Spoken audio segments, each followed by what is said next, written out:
কোরবানি যথেষ্ট। একাধিক কোরবানি হওয়া এটা কিনা জরুরি না। নবী আলাইহিস সালাতু ওয়াস সালামের ব্যাপারে সুনানে তিরমিজিতে একটা হাদিস আসছে, যেটা ইমাম তিরমিজি হাসান বলেছেন, অন্যান্য উলামা একরাম অনেকে যঈফ বলেছেন। কিন্তু যঈফ বললেও ওই একই বিষয়ে আরো বিভিন্ন হাদিস আছে। সর্বসাকুল্যে উলামা একরামের বিষয়টা প্রমাণিত। সেটা হলো যে নবী আলাইহিস সালাতু ওয়াস সালাম 10 বছর মদিনাতে বসবাস করেছেন হিজরতের পরে, এবং এই 10 বছরের প্রতি বছর তিনি কোরবানি করেছেন। প্রতি বছর তিনি কি করেছেন? এবং 2টি হৃষ্টপুষ্ট ভেড়া তিনি কোরবানি করেছেন। 2টি করেছেন। তিনি যদি চাইতেন সংখ্যা অনেক বাড়াইতে পারতেন, উট এবং আরো অনেক বড় বড় পশু দিয়ে কি করতে পারতেন? কোরবানি করতে পারতেন। কিন্তু 2টি ভেড়া কোরবানি করেছেন। তার একটি হলো তার নিজের এবং নিজের পরিবারের পক্ষ থেকে, আরেকটি তার গোটা উম্মতের পক্ষ থেকে, তাওহীদবাদী উম্মতের পক্ষ থেকে। তাহলে বোঝা গেল কোরবানির সংখ্যা বাড়ানোর ভিতরে খুব বেশি কল্যাণ নাই। হ্যাঁ, কেউ যদি কোনো এলাকাতে গরিব মানুষকে খাওয়ানোর উদ্দেশ্যে বেশি কোরবানি করে, নাম ফুটানোর উদ্দেশ্য না থাকে, তাহলে অবশ্যই সেজন্য তিনি আল্লাহর কাছে কি পাবেন? আজর এবং সওয়াব পাবেন। 5 নম্বর প্রশ্ন হলো, কয়দিন পর্যন্ত কোরবানি করা যায়? কোরবানির সময়সীমা কতদিন? এর উত্তর হলো, এক্ষেত্রে উলামা একরামের 2টি মত আছে। অনেক উলামা একরামের মতে কোরবানি করা যায় ঈদের দিন, জিলহজের 10 তারিখ, আর 11 এবং 12 এই 3 দিন। এটা ইমাম আবু হানিফা রাহিমাহুল্লাহর মত। এর বিপরীতে অনেক উলামা একরামের মত হলো কোরবানি এটা 4 দিন পর্যন্ত করা যায়। কোরবানি ঈদের দিন এবং তারপরে আরো 3 দিন, 11, 12, 13। যুক্তি হলো যে আইয়ামে তাশরিক, এক হাদিসে আসছে একেবারে সুস্পষ্টভাবেই যে আইয়ামে তাশরিক এই দিনগুলা সবগুলাই হলো জবাই করার দিন, অর্থাৎ কোরবানি করার দিন। সেহেতু আইয়ামে তাশরিক হলো ঈদের দিন, ঈদের পরে আরো 3 দিন, অর্থাৎ 13 তারিখ, চাঁদের 13 তারিখের সন্ধ্যার আগ পর্যন্ত। এ হলো কোরবানির দিন। তবে কোরবানি প্রথম দিন ঈদের নামাজের পরপরই করা বেশি উত্তম, এতে কোনো সন্দেহ বা ইখতিলাফ কারোর নাই। এবারে সারা দুনিয়ার উলামা একরাম একমত। কারণ নবী আলাইহিস সালাতু ওয়াস সালাম ঈদের দিন, ঈদের নামাজের পরপরই সাধারণত কি করতেন? কোরবানি করতেন। দ্বিতীয় তৃতীয় দিনে তিনি নিতেন না। অতএব একেবারে শুরুতেই করে ফেলা হলো সবচেয়ে উত্তম এবং বেস্ট। এবারে কারো কোনো দ্বিমত নাই। 6 নম্বর প্রশ্ন, কোন সময় থেকে কোরবানি করা যাবে?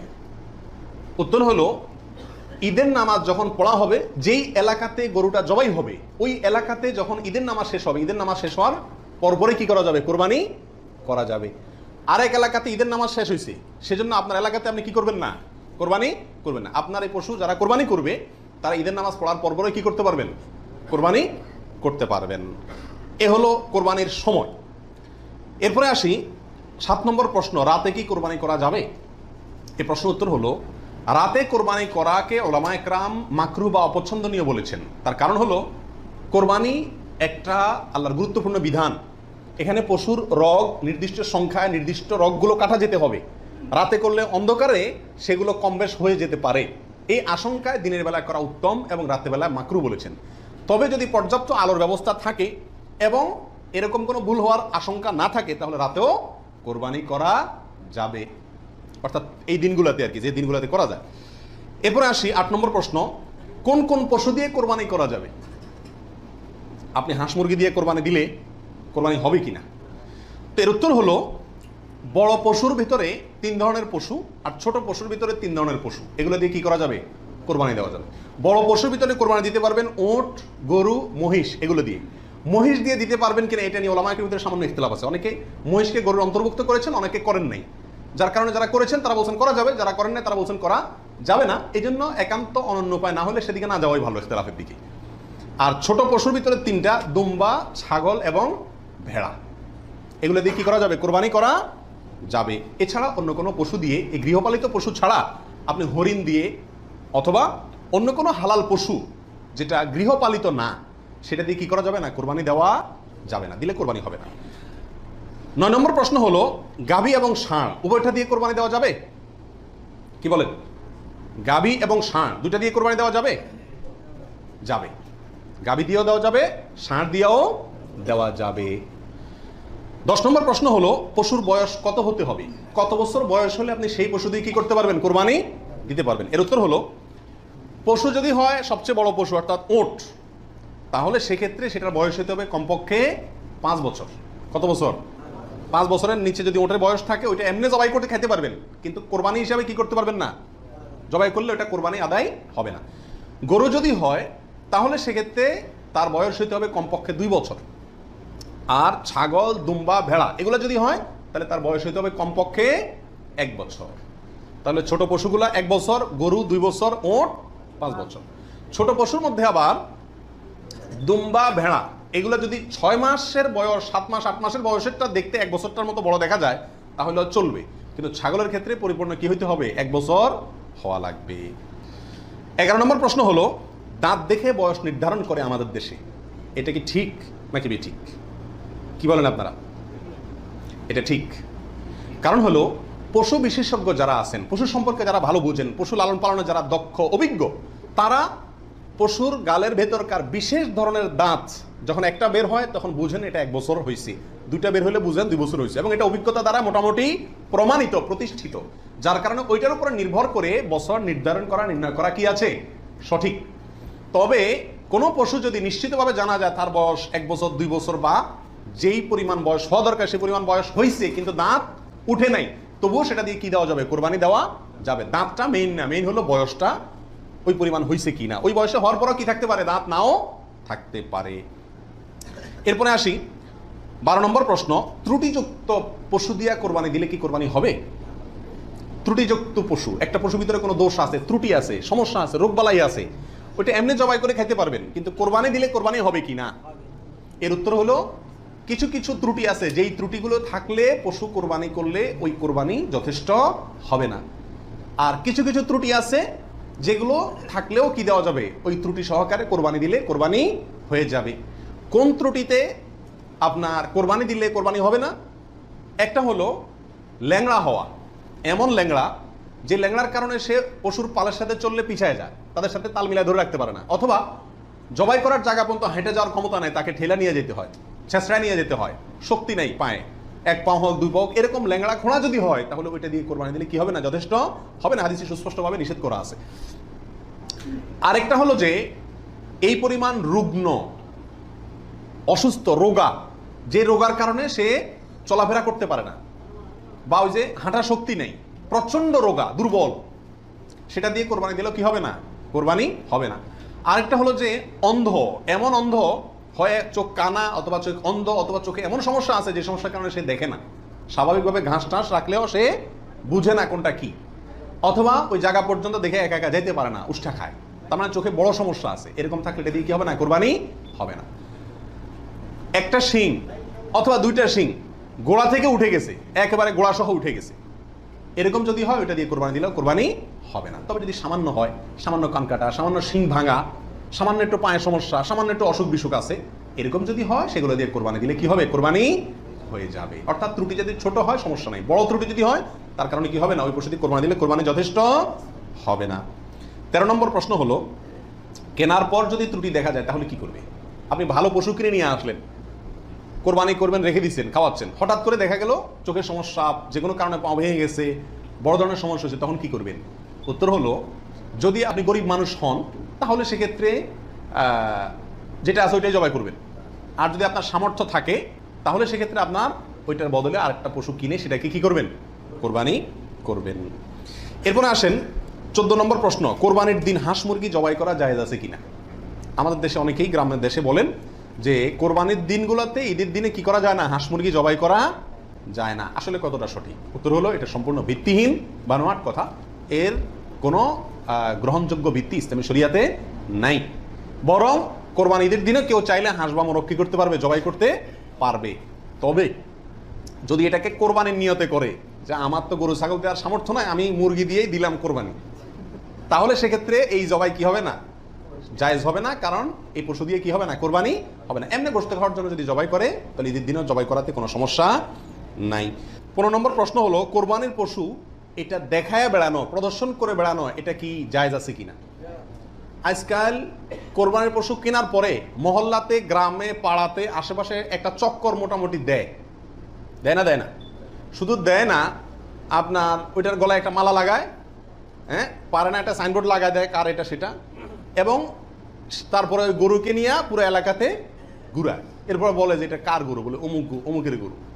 এরকম একটা প্রথা মোটামুটি অঘোষিতভাবে চালু আছে না নাই? এরকম প্রদর্শন করে বেড়ানো এটা কি সঠিক?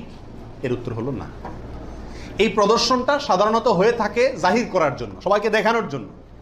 আর এই দেখানোটার ভেতরে কল্যাণের চাইতে অকল্যাণ বেশি। কেউ যদি বলে আমি এটা দেখাচ্ছি এই জন্য যাতে অন্যরা উৎসাহিত হয়, তাহলে তো এটা ভালো উদ্দেশ্য, কিন্তু এই উদ্দেশ্যে খুব অল্প সংখ্যক মানুষই কি করে, এটাকে শোডাউন করে। বরং এটা শোডাউন করে কি জন্য, সবাই জিজ্ঞেস করবে ভাই এটার দাম কত হয়েছে, কার গরু, মাশাআল্লাহ, জিতছে, হাসছে, এসব যোগ বিয়োগ করবে, ঠিক না ঠিক? অতএব মানুষকে দেখায় বেড়ানোর উদ্দেশ্যে যদি এই কোরবানির পশুকে প্রদর্শন করা হয়, শোডাউন করা হয়, তাহলে এটা রিয়া এবং রিয়ার কারণে গুনাহগার হবে। এটা করা যাবে না। আল্লাহ আমাদেরকে বুঝার তৌফিক দান করুন। 16 নম্বর প্রশ্ন হলো, কোরবানির পশু কেনার পরে এবং জবাই করার পরে পশুর সঙ্গে সেলফি তুলে এটা ফেসবুকে দেওয়া যাবে কিনা, সামাজিক যোগাযোগের মাধ্যমে প্রচার করা যাবে কিনা, ইসলামের দৃষ্টিতে এর ভিতরে কোনো এ ব্যাপারে কোনো বাধা আছে কিনা? এর উত্তর হলো, কোরবানির পশু কেনার পরে অথবা জবাই করার পরে ওই পশুর সাথে সেলফি দেওয়া, সেলফিটাই তো অনেকের মতে এটা একটা মানসিক রোগে পরিণত হয়েছে। আর এই গরুকে কেনার পরে, ছাগল কেনার পরে তার সঙ্গে ছবি তুলে, সেলফি তুলে ওইটা ফেসবুকে বা সামাজিক যোগাযোগের মাধ্যমে প্রচার করা, এটা ইসলামের শরিয়ার দৃষ্টিতে খুবই গর্হিত এবং নিন্দনীয় একটি কাজ। বিশেষ করে এই জন্য যে প্রথমত বিনা প্রয়োজনে ছবিটা তোলা হচ্ছে, দ্বিতীয়ত হলো এর মাধ্যমে নিজে কি কোরবানি দিচ্ছে এটাকে কি করা হচ্ছে, জাহির করা হচ্ছে, প্রচার করা হচ্ছে। বাহবা কি আল্লাহর কাছ থেকে নিতে চান না মানুষের কাছ থেকে নিতে চান? আল্লাহর কাছ থেকে যদি নিতে চান তাহলে ওইটাকে প্রচার করে মানুষের কাছে লাইক কমেন্ট পাইলেন, সে আশায় এটাকে আপনার লাইক কমেন্টের ব্যবসা, বিজনেসের পুঁজি হিসাবে খাটাইলেন। আল্লাহর কাছে তার বিনিময় পাওয়ার আশা করা বড় কঠিন। এই জন্য এই গরুর সাথে সেলফি তোলা, বিশেষ করে জবাই করার পরে রক্ত সহকারে ছবি তোলা, এগুলো কোনো অবস্থাতেই ইসলামের শরিয়ার দৃষ্টিতে খুব একটা ভালো কাজ নয়। এগুলো থেকে আমাদের বিরত থাকা উচিত, মনে করা উচিত এটা একটা ইবাদত। এটা কি ইবাদত? ইবাদতের ক্ষেত্রে তামাশা বা যা মনে চাইলে তা করলাম, ফাইজলামতি করলাম, এর কোনো সুযোগ নাই। আল্লাহ আমাদেরকে বোঝার তৌফিক দান করুন। 17 নম্বর প্রশ্ন হলো, ভাগে কোরবানি দেওয়া যাবে কিনা? এটা একটা গুরুত্বপূর্ণ প্রশ্ন আজকালকার যুগে। কারণ কোনো কোনো ওলামা একরাম বলছেন ভাগে কোরবানি দেওয়া যাবে না, বরং গরু হোক আর ওঁট হোক, যত বড় পশুই হোক, দিলে একজনের পক্ষ থেকে দিতে হবে, 7 ব্যক্তির পক্ষ থেকে যথেষ্ট হবে। এই যে কথা প্রচলিত আছে, এটাকে অনেক কোনো কোনো ওলামা একরাম কি করছেন, অস্বীকার করছেন। আসলে সঠিক কোনটা এ ব্যাপারে আগে বলেছি যে একাডেমিক আলোচনা খুব বেশি লম্বাচড়া করার ইচ্ছা নাই এবং সুযোগও নেই। শুধু সংক্ষেপে এটুকু বলবো, সব যুগেই সবচাইতে বেশি সংখ্যক ওলামাদের মতে, বলা যায় প্রায় সবার মতে, সমস্ত ওলামা একরামের মতেই বলা যেতে পারে প্রায়, গরুর ক্ষেত্রে একটা গরু 7 জন ব্যক্তির পক্ষ থেকে কি হবে, কোরবানির জন্য যথেষ্ট হবে। এক্ষেত্রে বিচ্ছিন্নভাবে যে 2-1 জন আলেম বলছেন যে গরু হোক আর ওঁট হোক একজন থেকে হবে, 7 জন থেকে হবে না, তাদের যুক্তিগুলো খুবই ঠুনকো এবং খুবই দুর্বল। নবী আলাইহিস সালাম যে সফরে একাধিক ব্যক্তিকে কোরবানিতে অংশগ্রহণের সুযোগ দিয়েছিলেন, তারা বলেন যে এটা সফরের জন্য নির্দিষ্ট, অথচ নবী আলাইহিস সালাম সেটা নির্দিষ্ট করেন নাই, এটা ওনারা নির্দিষ্ট করছেন। নবী আলাইহিস সালামের কোনো নির্দেশ সফরে হোক, হাজারে হোক, সফরের বাইরে হোক, যে কোনো নির্দেশ সাধারণত ব্যাপকভাবেই সবার জন্য, সব সময়ের জন্য প্রযোজ্য হয় যদি কোরআন এবং সুন্নাহর কোনো বর্ণনা দ্বারা নবী আলাইহিস সালাম নিজে ওইটাকে নির্দিষ্ট না করে দেন।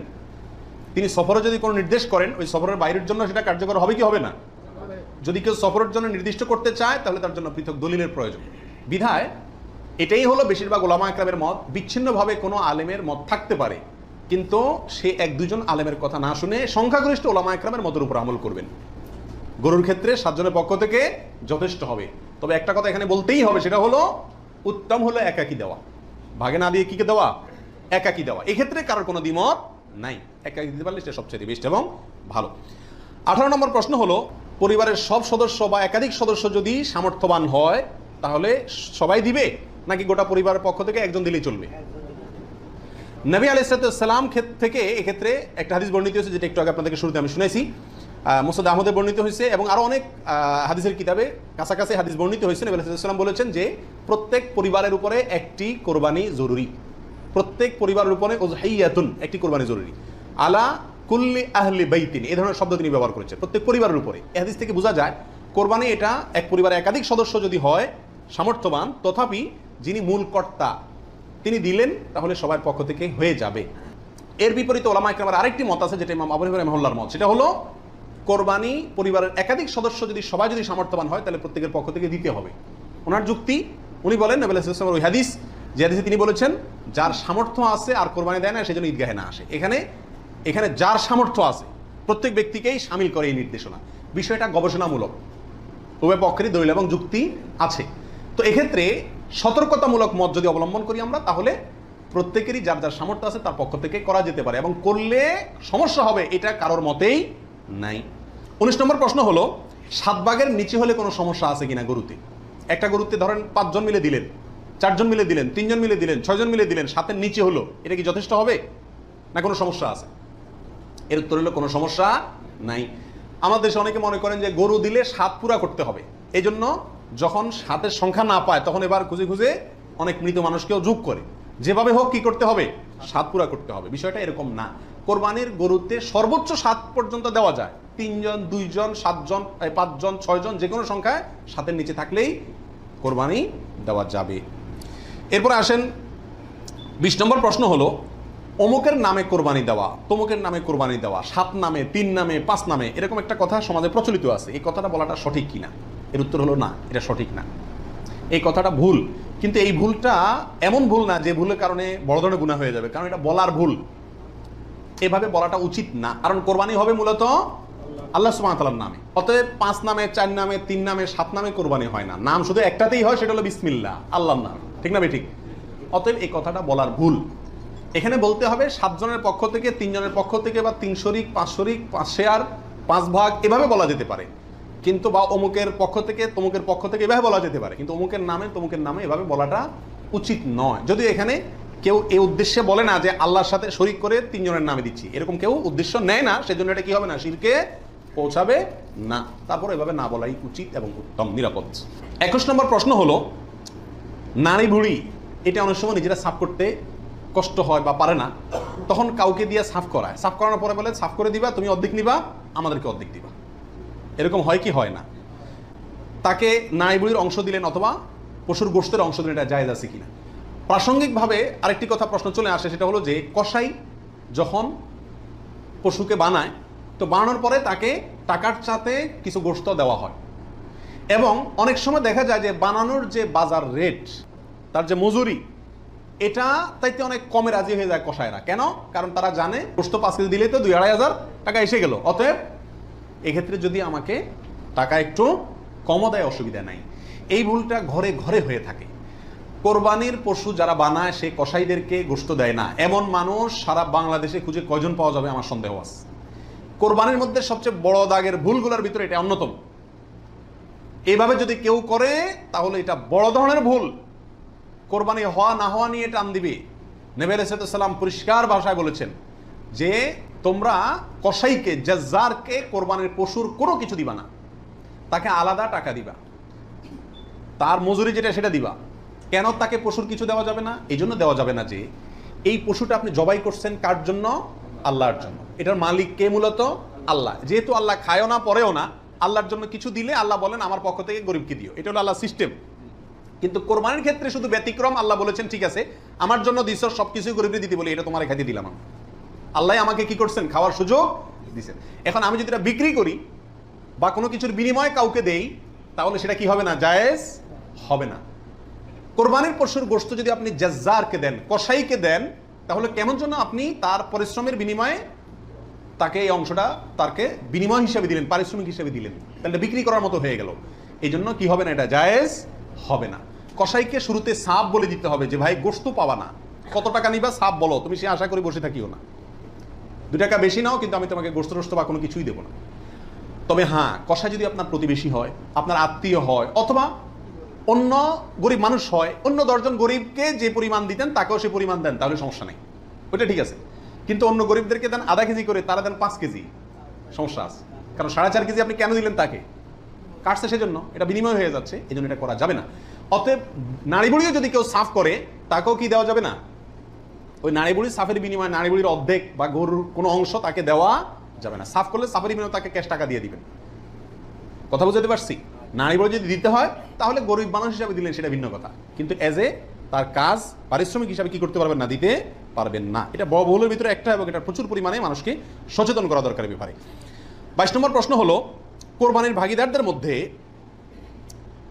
কারো ইনকাম হারাম অথবা উদ্দেশ্য অসৎ, গোশত খাওয়ার উদ্দেশ্য আছে না নেই?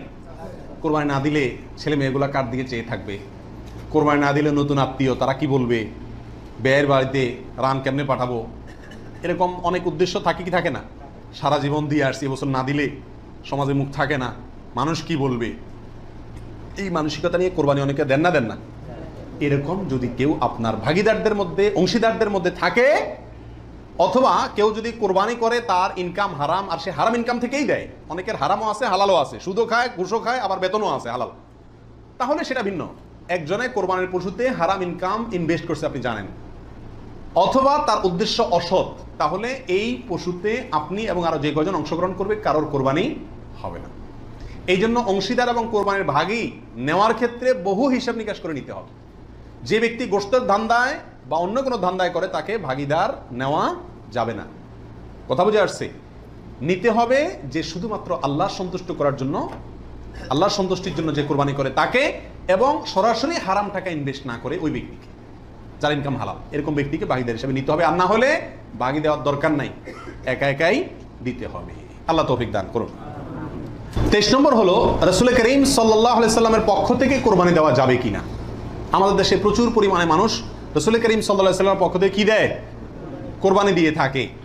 এর উত্তর হলো রাসূল আকরাম সাল্লাল্লাহু আলাইহি সাল্লামের নামে উম্মত হিসাবে আপনি তার পক্ষ থেকে কোরবানি দিতে পারবেন। নবী আলাইহিস সালাম নিজেও কোরবানি দিয়েছেন তার উম্মতদের পক্ষ থেকে। তবে মৃত ব্যক্তির নামে কোরবানি দেওয়ার ক্ষেত্রে জীবিত ব্যক্তির সাথে মিশিয়ে দেওয়া, মিক্স করে দেওয়া, জীবিত ব্যক্তির সাথে অধীনস্থ করে মৃত ব্যক্তির নাম যোগ করা বা তার পক্ষ থেকে দেওয়া, এটা হলো সবচেয়ে ঝামেলামুক্ত এবং মতপার্থক্যের ঊর্ধ্বে উঠা।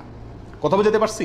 শুধুমাত্র মৃত ব্যক্তির নামে স্বতন্ত্র কোরবানি না দিয়ে মৃত জীবিত ব্যক্তির নিজের নামের সঙ্গে মৃত ব্যক্তিকে যুক্ত করে দিলেন, এই মতটাই হলো সবচাইতে সতর্কতামূলক মত এক্ষেত্রে মৃত মানুষের পক্ষ থেকে কোরবানি দেওয়ার ক্ষেত্রে। 24 নম্বর প্রশ্ন হলো, মা বাবা, স্ত্রী, বড় ভাই, এদের কাউকে খুশি করার জন্য কারোর পক্ষ থেকে, সমাজে বলে কারোর নামে, কোরবানি দেওয়া যাবে কি যাবে না? উত্তর হলো না। এটা রিয়া, লৌকিকতা, মানুষ দেখানো, এটা শিরকে আসগর। আমাদের সমাজে একটা সমস্যা দেখা দেয় কোরবানির সিজন আসলে। কথার কথা, একটা পরিবারে আপনি একটা গরুতে একটা অংশ কোরবানি দিবেন অথবা ছাগল কোরবানি দিবেন, সেক্ষেত্রে মা চায় যে আমার নামে দেখ, মানে আমার পক্ষ থেকে দেখ, বাপে চায় যে আমার পক্ষ থেকে দেখ। এখন ছেলে চিন্তা করে কারে খুশি করব। অনেক সময় স্ত্রী স্বামী দুজনের ভিতরে চায় যে আমার নামে দেখ, বড় ভাইয়ের নামে না দিলে বড় ভাই মুখ কালো হয়, এই জন্য কার নামে দিবে এটা নিয়ে এক ধরনের হেজিটেশনে মানুষ ভুগে। এক্ষেত্রে অনেক সময় অংশ বাড়ায় দেয় শুধু মাকে খুশি করার জন্য, যে ওনার নামেও কি করলাম, একটা দিলাম। এটা এক ধরনের রিয়া বা লৌকিকতা। যদিও যদি সওয়াবের উদ্দেশ্যে থাকে যে উনি ভালো কাজ করতে চান, সেই হিসাবে ওনাকে আমি ভালো কাজে সহায়তা করলাম, তাহলে ভিন্ন কথা। কিন্তু সাধারণত এই চিন্তাটা খুব কমই থাকে। এই জন্য কাউকে খুশি করার টার্গেটটা কোরবানিতে থাকা উচিত না। আর মা বাবা বা অন্যদেরও মনে রাখা উচিত, যার সামর্থ্য আছে সে দিবে, যে মূল কর্তা সে দিবে। এক্ষেত্রে আমার নামে দিল না, অমুকের নামে দিল না, অমুকের পক্ষ থেকে দিল না, এই জন্য মন খারাপ করা তাদেরও উচিত না, এটা বোকামি। 25 নম্বর প্রশ্ন হলো, কয়েকজন মিলে এক ভাগ কোরবানি দিতে পারবে কিনা? 2 জন 3 জন 4 জন 5 জন মিলে এক ভাগ কোরবানি দিতে পারবে কিনা? প্রবাসে দেখা যায় একটা রুমে 3 জন 4 জন আছে, তো কোরবানিদের দিন 4 জন মিলে যায় কি করে, একটা ছাগল কিনে নিয়ে আসে, আয়না জবাই করে। তো 4 জন মিলে যদি একটা ছাগল দেয়, অথবা একটা অংশ গরুতে হোক অথবা ছাগলে হোক, কোরবানিতে যদি একাধিক ব্যক্তি যদি এক অংশ দেয়, কোরবানি হবে? হবে না। একটা অংশ একজন দিবে, সেখানে কয়েকজন যদি সেখানে অর্থায়ন করে, কয়েকজন ভাগ বসায়, আর এক অংশ কয়েকজন মিলে দেয়, তাহলে কি হবে না? কোরবানি হবে না, ওটা গোশত খাওয়া হবে। প্রবাসে যারা, যেসব ভাইয়েরা, লক্ষ লক্ষ ভাইয়েরা প্রবাসী আছেন, দেখা যায় যে 5 জন 6 জন 7 জন একটা রুমে আছেন, তো তারা সবাই মিলে একটা ছাগল কিনে এনে গোশত খান, কোরবানি তাদের উদ্দেশ্য থাকে না। আমি তাদেরকে অনুরোধ করবো যে আপনারা কেন একটা পদ্ধতি অবলম্বন করেন না, যাতে আপনাদের কোরবানির সওয়াব হবে, গোশত খাওয়া হবে। সেটা হলো এই, আপনাদের 6 জনের মধ্যে সবাই টাকাটা একজনকে মালিক বানায় দেন, যে ভাই আপনি সিনিয়র মানুষ বা আপনি বড় ভাই, আপনাকে আমরা সবাই মিলে 100 করে 500 রিয়াল দিলাম, আপনি এই টাকা দিয়ে একটা ছাগল আইনা কোরবানি করেন। উনি ওনার জন্যই কোরবানি করলো, আপনারা সবাই টাকাটা দিলেন, তাহলে আপনারা যে সহায়তা করলেন সব পেলেন কি পেলেন না? আর ওনার কোরবানিটাও হয়ে গেল, গোশতও খাওয়া হয়ে গেল, একসাথে সবগুলা পাখি এক ডিলে মারা গেল। আর যদি সবাই ঈদের দিনই জবাই করবেন ছাগল, তাহলে কোরবানি কেন করবেন না? একটু চালাক হলেই কোরবানির সওয়াবটাও হয়ে যাচ্ছে, গোশত খাওয়াটাও হয়ে যাচ্ছে। প্রবাসী ভাইদের ভিতরে এই সমস্যাটা প্রচুর পরিমাণ দেখা যায়, যে 5-6 জন মিলে ছাগল কিনে কোরবানির নিয়ত কেউই করে না, অথবা সবাই মিলে কোরবানির নিয়ত করে, যার দুইটাই কি ভুল। 26 নম্বর প্রশ্ন হলো, কোরবানির টাকা অন্য কেউ যদি দিয়ে দেয়, তাহলে কোরবানি হবে কিনা? আমি গরিব মানুষ, আমি কোরবানি করতে চাচ্ছি, অথবা সামর্থ্যবান আমাকে একজনে টাকা দিয়ে দিল যে আপনাকে একটা ছাগল দিয়ে দিলাম, অথবা আপনার ছাগলের টাকা দিয়ে দিল যে আপনি কোরবানি দিয়েন, আমার পক্ষ থেকেই কোরবানি দেওয়ার জন্য কেউ আমাকে টাকা দিয়ে সহায়তা করলো, হেল্প করলো, এতে আমার কোরবানি দিলে কোরবানি হবে কি হবে না? কি বলেন আপনারা? হবে। যদি কেউ টাকা দিয়ে আপনাকে কোরবানির জন্য সহায়তা করে, ছাগল কিনে দিল, গরু কিনে দিল, কোরবানির অংশের টাকা দিয়ে দিল, আপনার পক্ষ থেকে কোরবানি দেওয়ার জন্যই আপনাকে টাকা দিছি, তার টাকা দিয়ে আপনি নিজে কোরবানি দিলেন নিজের পক্ষ থেকে, এটাতে কোনো অসুবিধা নাই। যে কোনো অর্থনৈতিক ইবাদতে অর্থটা যদি দ্বিতীয় পক্ষ দিয়ে দেয়, অন্য কেউ দিয়ে দেয় এবং তার টাকা দিয়ে আপনি ইবাদতটা করেন, তাহলে জায়েজ আছে। যেমন আপনি হজ করবেন, আপনি ওমরা করবেন, আপনাকে হজের টাকাটা আমি দিয়ে দিলাম, আপনি হজ করবেন আমি দিয়ে দিলাম, আমি এটা আমার পক্ষ থেকে করার জন্য দেই না, আপনার হজ আপনি করেন, আমি টাকা দিয়ে দিলাম, হেল্প করলাম আপনাকে, অথবা কিছু হেল্প করলাম, এটাতে কোনো অসুবিধা নাই। ওমরার ক্ষেত্রেও নাই, ঠিক কোরবানির ক্ষেত্রেও অন্য কেউ টাকা দিলেও আপনার পক্ষ থেকে কোরবানি করার জন্য যদি অর্থায়ন করে বা সহায়তা করে বা টাকা দেয়, সেই টাকা দিয়ে আপনি কোরবানি দিলে কি হবে? আপনার কোরবানি হয়ে যাবে। 27 নম্বর প্রশ্ন হলো, লোন করে কোরবানি করা যাবে কিনা, হাওলাত করে ঋণ করে কোরবানি করা যাবে কিনা?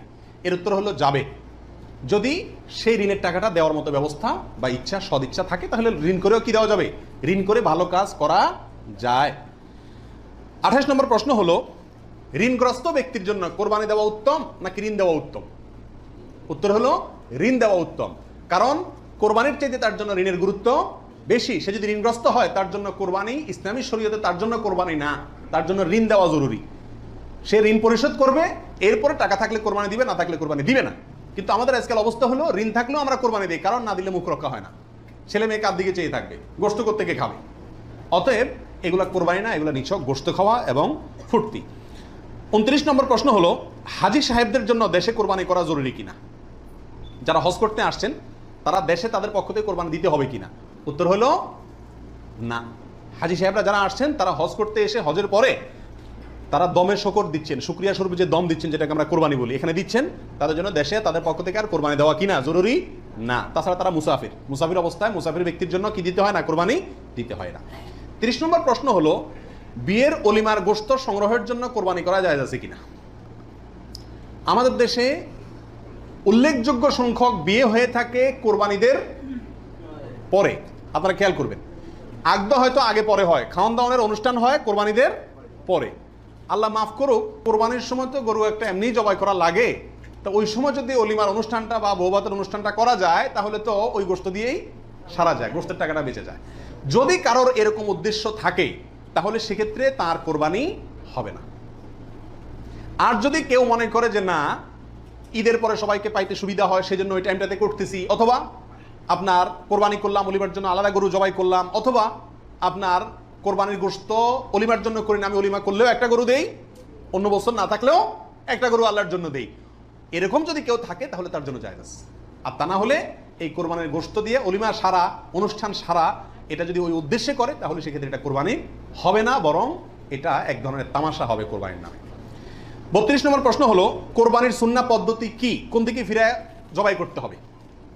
এর উত্তর হলো, কোরবানির সুন্নাহসম্মত পদ্ধতি হলো পশুকে মাথা দক্ষিণ দিকে দিয়ে পাও কেবলামুখী করে তারপরে বিসমিল্লাহি আল্লাহু আকবার বলে কি করতে হবে? জবাই করতে হবে।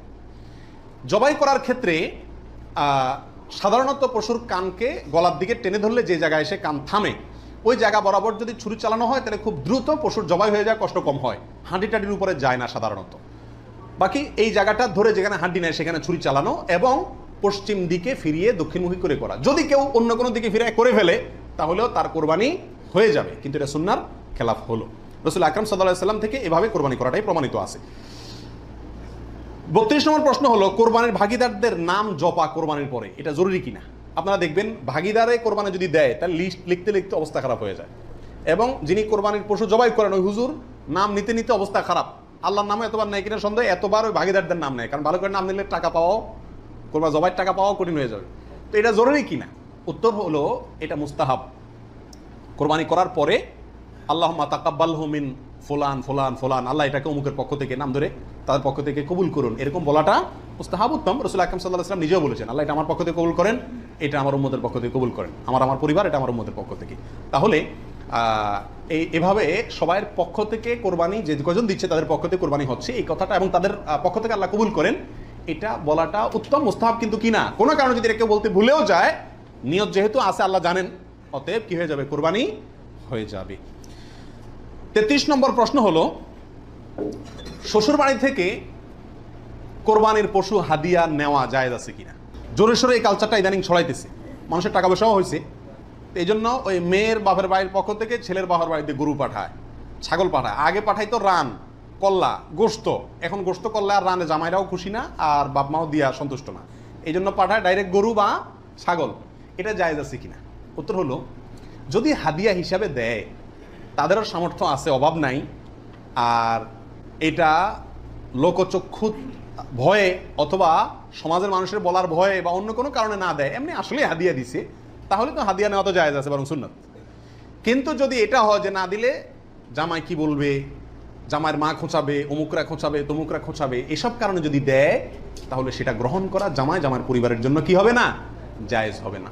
এবং এটা খুবই বাজে একটা কালচার। উচিত তো হলো জামাই বাবা জিয়ে শাশুড়ির জন্য, শ্বশুরবাড়ির জন্য গরু ছাগল পাঠানো, এটা হলো উচিত। কারণ তারা সারা জীবন এই মেয়েটাকে বড় করে লাখ লাখ টাকা ইনভেস্ট করে মানুষ করে আমাকে দিয়ে দিছে, আমি বছরে বছরে একবার করে তাদের একটা গরু ছাগল দিতে পারলে ভালো হয়। খবরদার আবার শ্বশুরবাড়িতে দিলেন, বাহর বাড়িতে কিছুই দিলেন না। অনেকে আছে শ্বশুরবাড়ির অন্ধ, আবার সেটাও আবার সঠিক না, ব্যালেন্স রাখতে হবে। আল্লাহ তৌফিক দান করুন। 35 নম্বর প্রশ্ন হলো, বৈদ্যুতিক মেশিনে জবাই করা জায়েজ আছে কিনা। আপনারা জানেন যে উন্নত দেশগুলোতে বৈদ্যুতিক মেশিন দিয়ে জবাই করার একটা কালচার প্রচলিত আছে, বা অটোমেটিক মেশিন দিয়ে জবাই করার কালচার আছে। এটা দিয়ে জবাই করলে জবাই হবে কিনা। উত্তর হলো, পশু জবাই হওয়ার জন্য শর্ত হলো পশুর নির্দিষ্ট কয়েকটা রগ আছে, রগগুলা কাটা যেতে হবে এবং রক্ত প্রবাহিত হইতে হবে।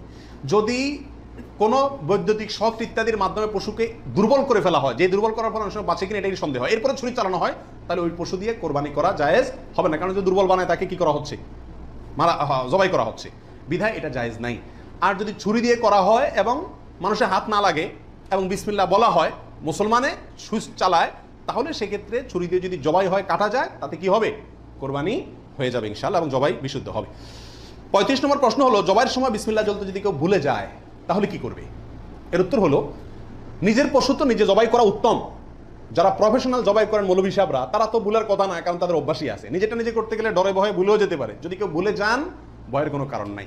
মুসলমান যদি ভুলেও যায়, তবুও সেই পশু হালাল হবে, খাওয়া হারাম হবে না।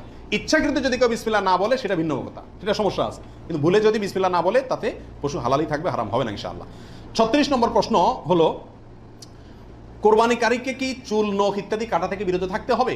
উত্তর হলো হ্যাঁ। নবী রাসূলুল্লাহ সাল্লাল্লাহু আলাইহি ওয়াসাল্লাম বলেছেন, মান আরাদা আন ইউদাহিয়া, যে ব্যক্তি কোরবানি করার ইচ্ছা রাখে, পোষণ করে, ফালা ইয়াখুজ মিন শা'রিহি ওয়া আযফারিহি শাইআ, সেজন্য তার নখ, চুল ইত্যাদি কোনো কিছুতে হাত না দেয়। কোরবানির ঈদের 10 দিন আগে, চাঁদ যেদিন উঠবে ওই দিন থেকে নিয়ে ঈদের দিন পর্যন্ত এগুলো করা যাবে না। কি করা যাবে না, চুল, নখ ইত্যাদি কাটা যাবে না, কাটবে না কোরবানিকারী ব্যক্তি। কোরবানি দেওয়ার পরে চুল, নখ ইত্যাদি কাটবে, এটা খেয়াল রাখা উচিত। 37 নম্বর প্রশ্ন হলো, কোরবানিকারী ব্যক্তি এই 10 দিন দাড়ি শেভ করতে পারবে কিনা। জটিল একটা প্রশ্ন। কোরবানি করবেন, বাকাওয়াতি করবেন, খুব ভালো কথা, জায়গায় এসে ধরা গেছেন, দাড়ি শেভ করতে পারবেন কিনা। উত্তর হলো না। দাড়ি তো কোরবানি করলেও শেভ করা যাবে না, না করলেও শেভ করা যাবে, এটা তো সর্বাবস্থায় চাঁচা হারাম। সেক্ষেত্রে কোরবানির এই সিজনগুলোতে এসে গুরুত্বটা আরো বাড়ে। একে তো এমনি হারাম, আবার কোরবানি করছেন, সেজন্য নবী সাল্লাল্লাহু আলাইহি ওয়াসাল্লাম বলছেন আপনি যেন না ধরেন, এগুলোতে হাত না দেন। তাহলে কোরবানি করার যদি ইচ্ছা থাকে, আল্লাহকে সন্তুষ্ট করতে আসলেই মনে চান, তাহলে এই 10 দিন দাড়িতে কি করতে পারবেন না, শেভ দিতে পারবেন না। কোচা কোচা দাড়ি নিয়ে কি করতে হবে, মসজিদে যেতে হবে। কোরবানি দেওয়া শেষ, এবার কি করতে পারবেন, দাড়ি শেভ করতে পারবেন না, তাও যাবে না। আল্লাহ আমাদের বোঝার তৌফিক দান করুন। 38 নম্বর হলো, কোরবানির গোশত দিয়ে দিনের প্রথম খানা খেতে হয়, এই কথাটা কতটুকু সঠিক। উত্তর হলো পুরাই সঠিক। রাসূল আকরাম সাল্লাল্লাহু আলাইহি সাল্লাম থেকে বর্ণিত হয়েছে যে তিনি ঈদুল আজহাতে, ঈদুল ফিতরের ব্যতিক্রম করতেন। ঈদুল ফিতরে কিছু একটা মিষ্টি খেয়ে, খেজুর টেজুর খেয়ে তারপর ঈদগাহে যেতেন। আর ঈদুল আজহাতে সারাদিন কিছু খেতেন না, কোরবানির পশুর গোশত দিয়ে প্রথম খানা খেতেন দিনের। অতএব আপনি গরু দেন, ছাগল দেন, যেটা দিয়ে কোরবানি করেন, দিনের প্রথম খানা কি দিয়ে হওয়া উত্তম, ওই গোশত দিয়ে হওয়া উচিত। গোশতটা তো আল্লাহকে দিয়ে দিয়েছেন, আল্লাহর নামে জবাই করছেন, আল্লাহ আপনাকে হাদিয়া দিয়েছেন। এই জন্য আল্লাহর হাদিয়ার আগে একটু পেটটা খালি রাখেন, আকর্ষণ করে খান, তাহলে ইনশাআল্লাহ সেটা আপনার জন্য, আপনার আল্লাহর হাদিয়াকে আপনি মূল্যায়ন করলেন, সেটা প্রমাণ হবে। 39 নম্বর প্রশ্ন হলো, পশুর রক্তে নাকি আরোগ্য আছে, কোরবানির পশুর রক্তে, এই কথাটা কতটুকু সঠিক। কোন কোন এলাকাতে আমি নিজের চোখে বহুবার দেখার দুর্ভাগ্য হয়েছি, অনেকে দেখা যায় কোরবানির পশু জবাই করার সময় রক্তগুলা একটা বাড়িতে করে নিয়ে যায় গরম গরম, এরপরে নিয়ে পোলা পানিতে খাওয়ায়, এটা খাওয়াইলে বলে অনেক রোগ বালাই ভালো হয়। বুঝাচ্ছে কথা? এটা সম্পূর্ণ কুসংস্কার। কোরবানির পশুতে কোনো আরোগ্য নাই, এটা ভুল ধারণা, এটা থেকে বেঁচে থাকা উচিত। 40 নম্বর প্রশ্ন হলো, পশুর জান যাওয়ার আগে কি চামড়া ছিলা জায়েজ আছে? উত্তর হলো না, কঠোরভাবে নিষেধ। আমাদের দেশে কসাইরা এবং যারা চামড়া ছিলে নিজেরা অনেক সময় দেখা যায় জান এখনো পুরো বাইর হয় না, রু বাইর হয় না, তার আগেই ওই পায়ের রগ কাটা শুরু করে, চামড়া ছিলা শুরু করে, পুরো নাড়াছাড়া করে। এটা জায়েজ নাই, এটা গুনাহের কাজ। আপনি কোরবানি করছেন ইবাদত, অথচ গুনাহ হচ্ছে সাথে। নবী সাল্লাল্লাহু আলাইহি ওয়াসাল্লাম বলেছেন, ইন্নাল্লাহা কাতাবাল ইহসানা আলা কুল্লি শাই, আল্লাহ সব বিষয়ের প্রতি ইহসান করার নির্দেশ করেছেন। অতএব ফাইদা কাতালতুম ফাআহসিনুল কিতালাতা ওয়া ইযা যাবাহতুম ফাআহসিনুজ যাবিহাতা, তোমরা যখন কোনো পশুকে জবাই করবে তখন এই পশুর প্রতি রহম করিও, ভালো করে ধারটা দিয়ে নিবে। নবী সাল্লাল্লাহু আলাইহি ওয়াসাল্লাম বলছেন, যাতে করে তার রূহ বের হইতে কষ্ট না হয়। সেখানে জীবিত অবস্থায় এখনো মরে নাই, আপনি চামড়া ছিলা শুরু করে দিলেন, এটা খুবই অন্যায় এবং জুলুম। কোনো পশু কষাই যদি করে তাকে থামাই দিবেন যে রূহ যেতে দাও, তারপরে হাত দাও। 41 নম্বর প্রশ্ন হলো, কোরবানি আর আকিকা এ দুটো একসাথে দেওয়া যাবে কিনা? এটা কমন প্রশ্ন আমাদের সমাজে। এর উত্তর হলো, অনেক উলামা ইকরামের মতে দেওয়া যাবে, ফতোয়া শামী ইত্যাদিতে তাই লেখা আছে যে দেওয়া যাবে কোরবানি আর আকিকা একসাথে একই গরুর মধ্যে। আর অনেক উলামা ইকরামের মতে দেওয়া যাবে না। দেওয়া যাবে না এর ভিতরে আপনার পাকিস্তানের খুব নামকরা মুফতি ছিলেন মুফতি রশিদ আহমদ রাহমাহুল্লাহ, আসনানুল ফতোয়ার লেখক। তিনি হানাফি মাযহাবের বড় উলামা ইকরামের মধ্যে থেকে তিনি কঠোরভাবে এর বিরুদ্ধে করেছেন এবং বলেছেন কোন অবস্থাতেই কোরবানি আর আকিকা একসাথে মিক্স করা যায় না, উচিত না। কারণ কোরবানি একটা ইবাদত, আকিকা আরেকটি ইবাদত। আর তাছাড়া গরু এক অংশে একাধিক ব্যক্তি দিতে পারবে, এটা কোরবানির ক্ষেত্রে নবী সাল্লাল্লাহু আলাইহি ওয়াসাল্লাম বলছেন, আকিকার ক্ষেত্রে বলেন নাই। সেজন্য কোরবানি এবং আকিকা পৃথক হওয়া উচিত। একই দিনে হতে পারে, কিন্তু গরুর অংশে কোরবানির না, এই আকিকার কারণ নামের অংশ থাকা উচিত না। এই মতটা বেশি শক্তিশালী এবং বেশি সতর্কতামূলক। 42 নম্বর প্রশ্ন হলো, ভিন্ন দেশে কোরবানি করা যাবে কিনা? আপনি এই দেশে আছেন, আপনার কোরবানি দেশে আপনার পক্ষ থেকে হলো, এটা জায়েজ আছে কিনা? উত্তর হলো আছে। এটা কোনো কোনো ক্ষেত্রে উত্তম হয় যদি আপনার উদ্দেশ্য হয় এমন যে ওখানে আরো বেশি অভাবী মানুষ আছে, আমি তাদেরকে গোশত দেবো। কিন্তু সবসময় এটা হওয়া উচিত না। প্রবাসীরা যেখানে আছেন সেখানেও কোরবানির কালচার চালু করা উচিত। আমার জানা মতে প্রবাসী যারা আছেন, লক্ষ লক্ষ প্রবাসী, সবাই কোরবানি দেওয়ার সামর্থ্য আছে। এদের 10% লোকও এখানে কোরবানি দেয় না, কারণ কোরবানি দিলে আমার গোশত খাবে কি? দান্দা হলো গোশতের দিকে। এটা সব যদি মনে করে তাহলে তো যেখানে থাকি সেখানেই দেওয়া উচিত, এটা হলো মূল বিধান। অন্য জায়গায় আপনি দিবেন যদি সেখানে দিলে বেশি সওয়াব হয়। অবশ্যই গ্রামে আমাদের দেশে গরিব বেশি, সেই হিসাবে সেখানে গোশত দিলাম, সেই নিয়তে দিলেন, ঠিক আছে। কিন্তু আপনি যদি এই নিয়তে দেন যে আমি এখানে গোশত যদি কোরবানি দেই তাহলে গোশত সব হাতে বুতে খাইব, আমার পরিবারের লোকজন তো পাইবো না, এই নিয়ত যদি হয় তাহলে সেটা কিন্তু অন্যায় এবং ভুল। 43 নম্বর প্রশ্ন হলো, ভিন্ন দেশে কোরবানি করলে কোন সময়ের দিকে খেয়াল করে কোরবানি করবে? কথার কথা, আপনার কোরবানি দেশে হচ্ছে, তো এখানে যদি একদিন আগে পরে চাঁদ দেখা দেখি হয়, টাইম আগে পরে হয়, তাহলে কোন হিসাবে করবে? আপনার সময় না তাদের সময়? আপনার কোরবানি কিন্তু। এর উত্তর হলো, যেই দেশে কোরবানি হচ্ছে, পশু যেখানে আছে সেখানকার সময় দেখে কি করতে হবে? কোরবানি করতে হবে। আপনার এখানে ঈদের নামাজ হয়েছে কি হয় না সেটা দেখা দেখির দরকার নাই। 44 নম্বর প্রশ্ন হলো, কোনো কারণে কোরবানি করতে না পারলে, পশু কিনছেন কিন্তু কোরবানি করতে পারেন না, করবেন কি? উত্তর হলো যে পরবর্তীতে কি করে দিবেন? আপনি সদকা করে দিবেন। মৃত ব্যক্তির নামে কোরবানির বিধান কি? একটু আগে যেটা বললাম, অর্থাৎ শুধু মৃত ব্যক্তির নামে আলাদা কোরবানি দেওয়া জায়েজ, অনেক উলামা ইকরাম বলেন। কিন্তু অনেক উলামা ইকরাম বলেন যারা মৃত ব্যক্তির সাথে জীবিত ব্যক্তিকে, জীবিত ব্যক্তির সাথে মৃত ব্যক্তিকে যোগ করে দেওয়া যাবে। আপনি একটা ছাগল দিলেন, বললেন যেটা আল্লাহ আমার এবং আমার মৃত বাবার পক্ষ থেকে, এভাবে করা যাবে। আর নবী আলাইহিস সালাম একটি ছাগল তার পুরো উম্মতের পক্ষ থেকে দিয়েছেন, জীবিত মৃত সবাই মোটামুটি এর ভিতরে শামিল। 46 নম্বর গেল। 46 নম্বর হলো, কোরবানির পশুর চামড়ার বিধান কি? উত্তর হলো, কোরবানির পশুর চামড়া এটা নিজে ব্যবহার করতে পারলে সেটা করা উচিত। চামড়া প্রসেস করে ব্যবহার করতে পারলে এটা করা উচিত। কোথাও কোথাও মানুষ খায়, যদি খাইতে পারেন চামড়া পরিষ্কার করে সেটাও আপনার জন্য ঠিক আছে। কিন্তু কোরবানির পশুর চামড়া বিক্রি করা হয় আমাদের দেশে বেশিরভাগ ক্ষেত্রে, এই কাজটা অনুত্তম কাজ, অনুচিত কাজ। কেন? কারণ কোরবানির গোশত এটাও বিক্রি করে আপনি টাকাটা দানে করে দিলেন, কিন্তু এটা উচিত না, বিক্রি করবেন না। আপনি হয় সরাসরি গোশত দিবেন, না নিজে খাবেন, দুটার একটা। বিধায় কোরবানির পশুকে আপনার কোনোভাবেই এটার কোনো অংশকে বিক্রি করে তারপর টাকাটা আপনি দানে করে দিলেন, কিন্তু বিক্রি করার দিকে না যাওয়াটাই উচিত। সরাসরি ওই জিনিসটা দান করলে সেটাই বেস্ট। 47 নম্বর প্রশ্ন হলো, কোরবানির পশুর কোনো অংশ বিক্রি করা জায়েজ আছে কিনা? চামড়ার ক্ষেত্রে এই কথা চলে আসছে অনেকাংশে, তাও পৃথক করে বলতে হয় যে না, কোরবানির পশুর গোশত, হাড্ডি, বুড়ি কোনো কিছু বিক্রি করা যিনি কোরবানি করছেন তার জন্য জায়েজ নাই, উচিত নাই। তবে যাকে আপনি দান করছেন গরিব মানুষ, সে যদি নিয়ে আবার বিক্রি করে দেয় তার জন্য কি আছে? জায়েজ আছে। কোরবানির পশুর চর্বি অথবা হাড্ডি এগুলো বিক্রি করার একটা প্রথা আছে আমাদের, সেটা করা যাবে না। কোরবানির ঈদের আমি খেয়াল করছি ভ্যানালারা বাইর হয়, অতিরিক্ত চর্বিগুলো আছে এগুলো কেজি দরে কিনে, হাড্ডি কিনে এগুলোকে বিভিন্ন কাজে ব্যবহার করা হয়। তো আমাদের জন্য এগুলো বিক্রি করে নিজে খাওয়ার তো প্রশ্নই ওঠে না। যদি বিক্রি করেই ফেলেন তাহলে এটা দান করে দিতে হবে গরিবকে। আর বিক্রি না করে ওটা হয় এমনি আল্লাহর রাস্তায় কাউকে দিয়ে দিবেন, আর না হলে নিজে খাবেন, ব্যবহার করবেন, বিক্রি করবেন না। 48 নম্বর প্রশ্ন হলো কোরবানির গোশত কিভাবে বন্টন করবেন, কয় ভাগ করবেন? এর উত্তর হলো কোরবানির পশু 3 ভাগে বন্টন করা ওলামায়ে কেরাম মুস্তাহাব বলেছেন, কিন্তু কোনো হাদিসে এর ক্ষেত্রে আলাদা করে এভাবে নির্দেশ করা হয় যে 3 ভাগ করতে হবে। আল্লাহ কোরআনে বলছেন যে ফাকুলু মিনহু, তোমরা কোরবানির পশু থেকে নিজেরা খাও, ওয়া তাইমু আল কানিআ ওয়াল মুতাররা, ধনী গরিব সবাইকে দাও। তাহলে ধনী গরিব 2 ভাগকে দাও, আবার নিজে খাও, 3টাই হয়ে গেল এখানে। এর থেকে 3 ভাগ মোটামুটি ভাবে ইঙ্গিতে বোঝা যাচ্ছে, কিন্তু এটা কোনো জরুরি কিছু না। আর সহিহ মুসলিম হাদিসে আছে নবী সাল্লাল্লাহু আলাইহি ওয়াসাল্লাম বলেছেন তোমরা নিজেরা খাও, আবার রেখেও দাও, আবার দানও করো, অর্থাৎ 3টা করা যাবে। আবার সহিহ মুসলিমের আরেক বর্ণনায় আসছে তোমরা খাও এবং মানুষকে খাওয়াও। তাহলে বোঝা গেল নিজে খাওয়া, অন্যকে দান করা সবগুলাই উত্তম এই কোরবানির গোশতের ক্ষেত্রে। 49 নম্বর প্রশ্ন হলো সমাজের ভাগ বলে একটা ভাগ প্রচলিত, যেটা জায়েজ আছে কিনা। অনেক এলাকাতে কোরবানি করার পরে সমাজের ভাগ উঠায় নেয় জোর করে, বা বলা ছাড়া, জোর করা লাগে না, এমনি সবাই দেয়। এটা জায়েজ আছে কিনা? উত্তর হলো এটা উচিত না, এটা অন্যায়। কেন? কারণ আমরা 5 জন মিলে একটা গরুতে অংশগ্রহণ করলাম, দিলাম, এখন সমাজে এক ভাগ নিয়ে তাদের মতো গরিবকেই দিল তারা, কিন্তু আমার হয়তো অন্য গরিব আছে, আত্মীয় স্বজন, আমি তাদেরকে দেবো, কিন্তু তারা তো তাদের মতো দিচ্ছে। এটা উচিত না। আমার গোশতটা আমি কি করবো না করবো সম্পূর্ণ আমাকে স্বাধীনতা দিয়েছে ইসলাম। বিধায় সেখানে এরকম অঘোষিতভাবে চাঁদাবাজি বা হয়তো অনেকে সন্তুষ্ট হয়ে দেয়, কিন্তু কারোর মনে অসন্তুষ্ট থাকতে পারে। যদি থাকে তাহলে এটা জটিলতা দেখা দিবে। এই জন্য কি হবে না, এটা উচিত হবে না, যার যারটা তাকে ভাগ করতে দেওয়া উচিত এবং উত্তম। 50 নম্বর প্রশ্ন হলো কোরবানির পশু অমুসলিমকে দেওয়া যাবে কিনা। উত্তর হলো কোরবানির গোশত অমুসলিমকে খাওয়ানো যাবে, অসুবিধা নেই, শরীয়তে কোথাও নিষেধাজ্ঞা নাই, অমুসলিমকেও খাওয়ানো যাবে। 51 নম্বর প্রশ্ন হলো কোরবানির গোশত 3 দিনে বেশি রাখা জায়েজ আছে কিনা। উত্তর হলো জায়েজ আছে, 3 দিনে বেশি রাখা যাবে না এমন কোনো কথা নাই। 52 নম্বর প্রশ্ন হলো কোরবানির গোশত শুকায় রাখা জায়েজ আছে কিনা। যে এলাকায় ফ্রিজ নাই তারা শুকায় রাখতে পারবে কিনা। অনেকে বলেন আমাদের দেশে যে কোরবানির গোশত কি কারণ যায় না, শুটকি বানানো যায় না, এতে গরুর কষ্ট হয়, পশুর কষ্ট হয় বা গুনাহ হয়। এগুলা মন গড়া কথাবার্তা, এটা সঠিক নয়। বরং যে কোনোভাবে আপনি চাইলে কি করতে পারবেন, গোশত রাখতে পারবেন। আল্লাহ সুবহানাহু ওয়া তাআলা আমাদের সবাইকে বিশুদ্ধ রূপে সঠিকভাবে কোরবানি করার তৌফিক দান করুন। জাযাকুমুল্লাহ ওয়া আখিরু দাওয়ানা আলহামদুলিল্লাহ। কোরবানি আমাদের একেবারেই দোরগোড়ায় চলে এসেছে, সেজন্য কোরবানিকে সামনে রেখে আজ আমরা প্রশ্ন উত্তরে কোরবানি এটা জানার চেষ্টা করবো ইনশাআল্লাহ বিদিনিল্লাহ। 50টিরও বেশি প্রশ্ন কোরবানি প্রসঙ্গে আমি একত্র করেছি, যে প্রশ্নগুলোর উত্তরগুলো আমাদের জানা খুবই প্রয়োজন, এবং প্রশ্ন পেশ করে সাথে সাথে সংক্ষেপে আমরা তার উত্তর দেওয়ার চেষ্টা করবো ইনশাআল্লাহ।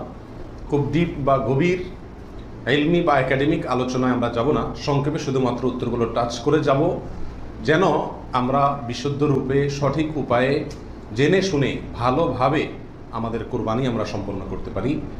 আল্লাহ তাআলা আমাদের সবাইকে আমাদের কোরবানিগুলোকে বিশুদ্ধ রূপে করার তৌফিক দান করুন। যে কোনো আমলের আগে ইলম শিখতে হয়, জানতে হয়। আমলের আগে ইলম জরুরি। যে কোনো বিষয়ে আপনি আমল করতে চাইবেন, সেই বিষয়ে আমল করার আগে বিষয়টি সম্পর্কে যদি বিশদ ধারণা থাকে, পরিষ্কার জ্ঞান থাকে, তাহলে সেই কাজটি সুন্দর রূপে সুচারুভাবে এবং যথাযথভাবে সম্পন্ন করা সম্ভব হয়। আর যদি না শিখেই কাজ শুরু করে দেন, না জেনেই কাজ শুরু করে দেন, তাহলে ভুল ত্রুটির কারণে সেই কাজ দ্বারায় যে ভালো ফলাফল আসার কথা, সেই ফলাফল না এসে উল্টা হিতে আরও বিপরীত হওয়ার আশঙ্কা আছে। আর সেজন্যই কোরবানির মতো একটি আমল, যে আমলটি আমাদের দেশে মানুষ পরিমাণে ইসলামের যেসব কাজগুলো সবচেয়ে বেশি লোক করে সারা দেশে, তার ভিতরে একটা হলো এই কোরবানি। বেনামাজিও করে, বেরোজগারিও করে, ইসলামের অনেক কিছু না মানলে কি হয়েছে, কোরবানিটা করে। তো যেহেতু দেশের বিরাট একটা অংশ মুসলমানদের তারা কোরবানি করে, অন্য কোনোটা করুক আর না করুক, ঈদের নামাজটা পড়ে, কোরবানিটা করে, তো সেজন্য এই কোরবানিটাও যে করি আমরা, সেটাও বা কতটা বিশুদ্ধ হচ্ছে, এটা বড় প্রশ্নের বিষয়। সেজন্য আমরা জেনে নেব অল্প কথায় এই কোরবানি প্রসঙ্গে যে জিজ্ঞাসাগুলো আছে, যে প্রশ্নগুলো আছে সেগুলো, কারণ প্রশ্নের মাধ্যমে মানুষ কোনো কিছু শিখলে, সেটা সাধারণ আলোচনার মাধ্যমে শিখলে যতটা মনে থাকে তার চাইতে বেশি মনে থাকে। আল্লাহ তাআলা আমাদের সবাইকে উপকারী ইলম সবসময় গ্রহণ করার তৌফিক দান করুন। প্রিয় ভাইয়েরা, কোরবানি প্রসঙ্গে কোরআনে কারীমের একটি আয়াত আমি তেলাওয়াত করেছি। আল্লাহ সুবহানাহু ওয়া তাআলা বলেছেন, লা ইয়ানালাল্লাহু লুহুমুহা ওয়ালা দিমাউহা, তোমরা যে পশু আল্লাহকে সন্তুষ্ট করবার উদ্দেশ্যে জবাই করে থাকো, কোরবানি করে থাকো, এর গোশত, এর রক্ত কোনো কিছুই আল্লাহর কাছে পৌঁছায় না। ওয়ালাকিন ইয়ানালুহুত তাকওয়া মিনকুম, ওয়ালাকিন ইয়ানালুহুত তাকওয়া, কিন্তু তোমাদের অন্তরে যে তাকওয়াটা আছে, কোন মানসিকতা নিয়ে, কোন উদ্দেশ্য নিয়ে, কেন তুমি কোরবানি করছো,